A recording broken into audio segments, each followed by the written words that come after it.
Hello everyone, welcome to Nath পরিবার। আশা করি তোমরা সকলে ভালো আছো, আমিও ভালো আছি। দেখে নাও আজ আমি কোন রেসিপি তোমাদের সাথে শেয়ার করছি। আজ তোমাদের সাথে শেয়ার করছি কাচকি মাছের রেসিপি। আর আজকের এই কাচকি মাছ আমি রান্না করব হাতে মেখে। হাতে মাখা কাচকি মাছ কিন্তু খুব সহজেই তৈরি হয়ে যায়, আর রান্নাটা যেমন ইজি, টাইমও কিন্তু খুব কম লাগে। নিয়ে নিয়েছি 150 গ্রাম কাচকি মাছ, খুব ভালো করে ধুয়ে নিয়েছি। মাছগুলো ধুয়ে আমি একটা ছাঁকনির মধ্যে রেখে দিয়েছি। এবার নিয়ে নিচ্ছি একটা বাটিতে,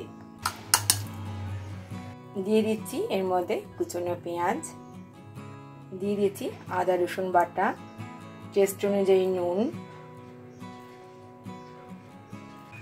পরিমাণ মতো হলুদ গুঁড়ো, দিয়ে দিলাম লাল লঙ্কার গুঁড়ো, ঝালটা অবশ্যই দেবে তোমরা নিজেদের টেস্ট অনুযায়ী।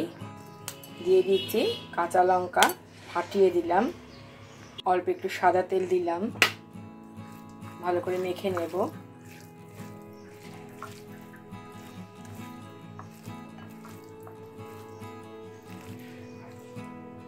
গ্যাস ওভেনে কড়াই বসিয়ে দিয়েছি, আর কড়াইতে দিয়ে দিচ্ছি 1 টেবিল স্পুন সর্ষের তেল, দিয়ে দিচ্ছি কালো জিরে ফোড়ন। ফোড়নটা ভালো করে ফ্রাই হয়ে যাওয়ার পরে এর মধ্যে দিয়ে দিচ্ছি মেখে রাখা কাচকি মাছ। সম্পূর্ণ কাচকি মাছ কড়াইতে দেওয়া হয়ে গেছে, একটু নেড়ে দিচ্ছি, তবে খুব আলতো হাতে, যেহেতু মাছগুলো খুব নরম। এবার দিয়ে দিচ্ছি বাটিটা ধুয়ে জল। খুব বেশি জল দেব না, একদম মাখা মাখা তৈরি হবে।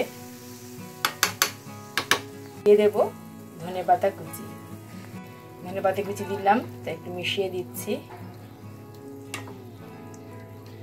গ্যাসের ফ্লেম মিডিয়াম টু হাইতে রয়েছে। এখন আমি তোমাদেরকে দেখাচ্ছি 3 মিনিট পরে। দেখতেই পাচ্ছ অনেকটা ড্রাই হয়ে এসছে। গ্যাসের ফ্লেম অফ করে দিলে আরও একটু ড্রাই হয়ে যাবে। তৈরি হয়ে গেল দুর্দান্ত স্বাদের হাতে মাখা কাচকি মাছ, গরম গরম ভাতের সাথে দুর্দান্ত। এই রেসিপিটা শুধুমাত্র গরম ভাতের জন্যই, যারা ভাত খেতে পছন্দ করো তাদের খুবই ভালো লাগবে। আর ভিডিওটা প্রথম থেকে শেষ পর্যন্ত দেখার জন্য অসংখ্য ধন্যবাদ। আশা করি আজকের ভিডিওটা সকলেরই ভালো লেগেছে। তাহলে আজ এই পর্যন্তই, দেখা হবে আবার নেক্সট ভিডিওতে। ততক্ষণ পর্যন্ত তোমরা সকলে ভালো থেকো, টাটা।